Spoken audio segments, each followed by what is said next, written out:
ये देखिए पेपर में भी इसमें सिलेबस में पूरा लिखा हुआ है, 65 कोड है। इकाई 1 से 5 तक नृत्य, नाटक और थिएटर के लिए दिया जा रहा है। तो उस बार मैंने इंग्लिश में बताया था, अब मैं हिंदी में आपको सिलेबस पढ़ के सुना देती हूँ। प्राग ऐतिहासिक काल से 1200 ईसा तक भारत की संस्कृतियां। तो इसमें जो है आपको जो प्राचीन काल से मतलब प्राग ऐतिहासिक काल से सारी चीजें डिटेल में पढ़नी होंगी, जो कि आपके बीपीए और एमपीए के सिलेबस में दिया हुआ है। ठीक है, 1200 तक का पढ़ना है। मतलब एंशियंट पीरियड में कैसा डांस, ड्रामा, थिएटर किस फॉर्म में था, उसमें माइथोलॉजिकल उसका क्या इफेक्ट उस पर दिखता है, किस तरह से प्रस्तुत करने का तरीका था, ये सारी चीजें आपको 1200 तक का पढ़ना पड़ेगा। ठीक, अब हम चले आते हैं इसमें फर्स्ट यूनिट में, जिसका हेडिंग है भारत का सांस्कृतिक इतिहास। सांस्कृतिक इतिहास में मतलब प्राचीन काल से जो पढ़ते चले आ रहे हैं उसकी हिस्ट्री को हमें सिर्फ नृत्य, नाटक और संगीत के संदर्भ में पढ़ना पड़ेगा। इसमें सेकंड जो टॉपिक है वो है प्राग ऐतिहासिक काल से ईसा काल के आरंभ तक कला का क्रमिक विकास, जैसा कि गुफा चित्रकला और मूर्तिकला से प्रकट होता है। अब गुफा चित्रकला और मूर्तिकला, जब हम मास्टर्स में चले आते हैं तो अजंता, एलोरा केव्स, एलिफेंटा, इनके बारे में हम पढ़ते हैं। बाघ की गुफाओं का उल्लेख है, उसके अलावा उदयगिरी है, बादामी गुफाएं। इसमें आपको सारे में डांस के बारे में बहुत ढेर सारी जानकारी मिलेगी और उसमें वाद्य यंत्रों की चर्चा है और म्यूजिक के बारे में बहुत सी जानकारी आपको दी जाएगी और वो आपके सिलेबस में दिया है, तो उसको आप फॉलो करते हुए छोटे छोटे क्वेश्चन बनाइए और नोट्स बनाइए, तो आपके लिए काम आसान हो जाएगा। नृत्य और नाटक, इसमें नाट्य के संदर्भ में जिसमें नाटक लिखा हुआ है का क्रमिक विकास, नाट्य शास्त्र के अनुसार इनका दैवीय उद्भव और समाज के देन के रूप में इनका अनुष्ठान और आस्था से क्या संबंध, मतलब उसकी पद्धति। सबसे पहले तो इसका हम जो उद्भव करके बात हो रही है तो वो ओरिजिन के बारे में, यानी हिस्ट्री, कैसे ये शुरू हुई, इसका मूल क्या है। उसके बाद नाट्य शास्त्र का पीरियड है, उसमें किस तरह से डांस का वर्णन, नाटक, नाट्य, मतलब पूरा एक ग्रंथ है जिसमें सब कुछ दिया हुआ है, उसके बारे में आपको डिटेल में पढ़ना पड़ेगा। और उस समय के जो नृत्य होते थे, उस समय क्लासिकल करके कुछ अलग कैटेगरी नहीं था, तो उस समय जो भी आपको क्लासिकल या सेमी क्लासिकल या फोक डांस देखने को मिलेगा, जब आप प्राचीन काल का इतिहास पढ़ेंगे तो उसमें आप देखेंगे कि उसका धर्म और अनुष्ठान से गहरा ताल्लुक है।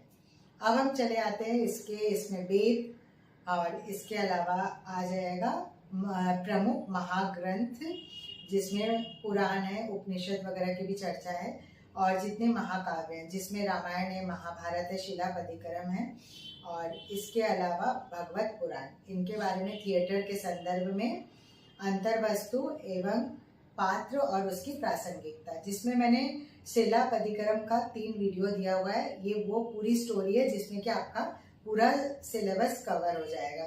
रामायण महाभारत बेसिक चीजें पूछी जाती हैं, घुमावदार थोड़े क्वेश्चंस आते हैं, लेकिन हाँ रामायण और महाभारत से जरूर क्वेश्चन पूछे जाएंगे। अब इसके अलावा और क्या बचा, उसमें आपको देखना पड़ेगा कि पात्र और उनकी स्थिति, मतलब किस तरह के पात्र होते थे, उनकी प्रासंगिकता, मतलब किस टॉपिक को लेके वो पात्र जो है वो अभिनय कर रहा है, नृत्य कर रहा है, क्या है, ये इस पर पूरा डिटेल स्टडी करना पड़ेगा। अब हम चले आते हैं भक्ति और धार्मिक आंदोलन और उनका संस्कृति के विभिन्न प्रतिनिधि पक्षों पर प्रभाव, विश्लेषण, नृत्य और थिएटर। और शॉर्ट में मैं पढ़ रही हूँ, इसमें बता रही हूँ कि भक्ति आंदोलन के बारे में जब आप बात करेंगे तो हमारे जितने भी शास्त्रीय नृत्य हैं, चाहे वो ओडिसी नृत्य हो, भरतनाट्यम हो और कथक हो, मतलब जितने भी 8 हमारे शास्त्रीय नृत्य जिनको मान्यता प्राप्त है, उनमें आपको भक्ति आंदोलन से जुड़े हुए कवियों, लेखकों के रचनाओं का उल्लेख है, उनके बारे में विस्तृत वर्णन है, जो कि मास्टर्स के सिलेबस में पढ़ाया गया है। अब हम चले आते हैं इसका कि नृत्य और वही थिएटर, मतलब पहले कैसे थिएटर और नृत्य होता था, उसमें कवियों का प्रभाव। अब इसके सेकंड यूनिट में, ये तो फर्स्ट यूनिट में इतनी सारी चीजें हुई जो कि ऑलरेडी आप ग्रेजुएशन और मास्टर्स में पढ़ चुके हैं।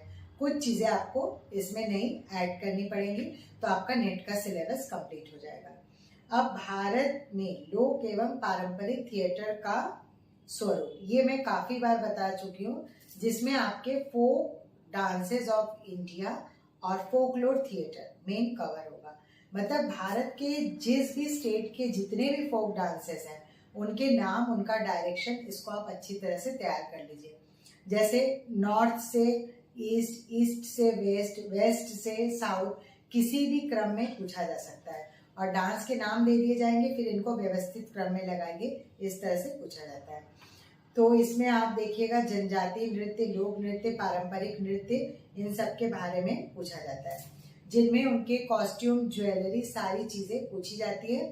तो उसका भी वीडियो मैंने फोक डांसेस का शेयर किया, जिसमें कि आपको कॉस्ट्यूम, ज्वेलरी वगैरह सब देखने को मिलेगा। उसके बाद भारत के विभिन्न क्षेत्रों में प्रचलित जनजातीय लोक नृत्य एवं पारंपरिक लोक नृत्य और थिएटर रूपों का परिचय। मतलब पहले लोक नृत्य क्या होते थे, वो गांव में, समाज में एक पर्टिकुलर जगह पे हुआ करते थे, और जो लोक नृत्य पहले प्रस्तुत किए जाते थे उन पे उनकी जनजाति, जलवायु और वहाँ के मतलब कल्चर का काफी प्रभाव रहता था। अब क्या हो गया कि लोक नृत्य की लोकप्रियता इतनी बढ़ गई है कि भारतवर्ष के अलावा विदेशों में भी इसका प्रचार प्रसार होने लगा और इसको थिएटर फॉर्म में, ऑडिटोरियम में किया जाने लगा।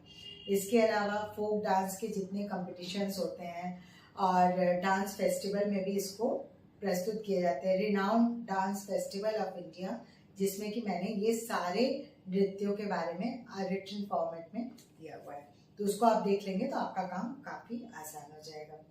अब हम चले आते हैं, इसमें फोकलोर थिएटर की बात हो रही है, जिसमें नाट्य रूपों में, नाट्य रूप यानी फोकलोर थिएटर, जिसमें कुटियाट्टम, यक्षगान, भगवत मेला, ये सारा हम बता चुके हैं, तमाशा, रामलीला, रासलीला, भवई, नौटंकी, जात्रा, छऊ और लाई हरवा, तेरू, यहाँ पे कुन्नू लिखा हुआ है, प्रिंटिंग मिस्टेक है, तेरू खुत्तू होता है, थैयम है।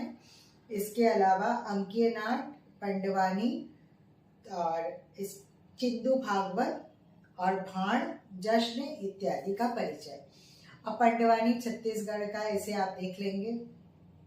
इसके अलावा बाकी हर स्टेट का जो ये फोकलोर थिएटर है उसके बारे में डिटेल में आप पढ़ लीजिएगा, उसके छोटे छोटे क्वेश्चन आएंगे जो टिक द करेक्ट ऑप्शन।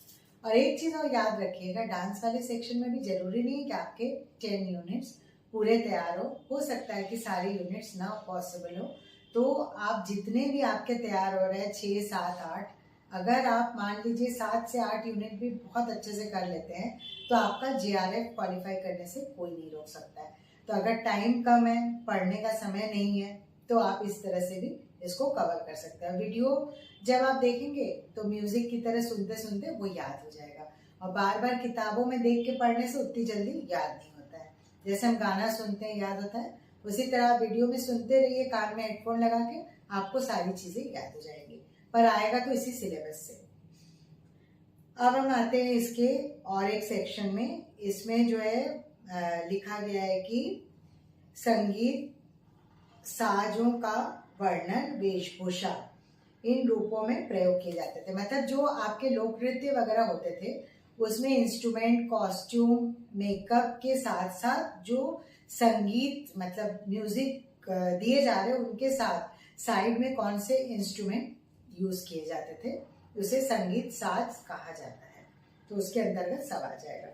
अब थर्ड यूनिट में क्या आ जाएगा, नाट्य शास्त्र। नाट्य शास्त्र का कंटेंट मैं दे चुकी हूँ, जिसमें 36 चैप्टर है, जिसमें नाट्य और नृत्य का प्रयोग, मतलब उसमें डिटेल में सब कुछ दिया हुआ है, तो उसको अलग से बताने की जरूरत नहीं है। इसके बाद आएगा एकादश संग्रह, जिसमें 11 पक्षों, जिसमें अभिनय, सामान्य अभिनय, ये भी मैंने बताया था, आंगिक, वाचिक, सात्विक और आहार्य अभिनय। धर्मी, इसमें लोक धर्मी, नाट्य धर्मी, वृत्ति, इसके अलावा है प्रवृत्ति, फिर आत्योदय तथा सामान्य और चित्र अभिनयों के संदर्भ में अध्यायों का अध्ययन, उनका वर्गीकरण। मतलब आप जो अभिनय दर्पण और नाट्य शास्त्र को पढ़ेंगे, जब उसके 36 चैप्टर, मतलब नाट्य शास्त्र के जो 36 चैप्टर है, जब आप उनको पढ़ेंगे तो ये सारी चीजें उसमें दी हुई हैं। और नाट्य शास्त्र के प्रथम भाग में सबसे ज्यादा कंटेंट के बारे में डिटेल जानकारी दी है। इसके बाद 10 रूपक, इसका वीडियो मैं शेयर कर चुकी हूँ, उस पर आप देख लीजिएगा तो पूरा कोर्स आपका कवर हो जाएगा। इसके बाद है नाट्यगृह रंगमंच संरचना प्रकार और इसमें विविध तत्व, मतलब नाट्यगृह जिसमें आप जब पूर्व रंग और प्रेक्षागृह वाला चैप्टर पढ़ेंगे तो उसी से आपका ये कॉन्सेप्ट क्लियर हो जाएगा कि पहले मंच कैसे होते थे, अब कैसे होते थे, उनको कैसे डेकोरेशन पहले किया जाता था, अब कैसे किया जाता है, उसमें क्या क्या चेंजेस आ गए, मॉडर्न पीरियड, एंशियंट पीरियड। और इन सबों को जब कंपैरेटिव स्टडी करेंगे, उसके ऑब्जेक्ट्स क्या होते हैं, डांस किस तरह के होते हैं, मंच पे प्रस्तुति के पहले उसको इंट्रोडक्शन कैसे दिया जाता है, ये सारा एक कॉमन सेंस की तरह जब हम परफॉर्म करते हैं तो हमें किन किन चीज़ों का ध्यान रखना पड़ता है, जब हम अपने बारे में सोचना स्टार्ट करेंगे तो ये आंसर हम आसानी से लगा सकते हैं। अब चले आते हैं पूर्व रंग पे। पूर्व रंग और रस ऐसा चैप्टर है जो कि सबसे इम्पोर्टेंट है। पूर्व रंग के विभाग मैं बता चुकी हूँ, अंतर यवनिका, बहिर्यवनिका, उसके अलग अलग सेक्शंस हैं। जब उनको हम डिटेल में पढ़ लेंगे तो आगे का कॉन्सेप्ट हमारा क्लियर हो जाएगा।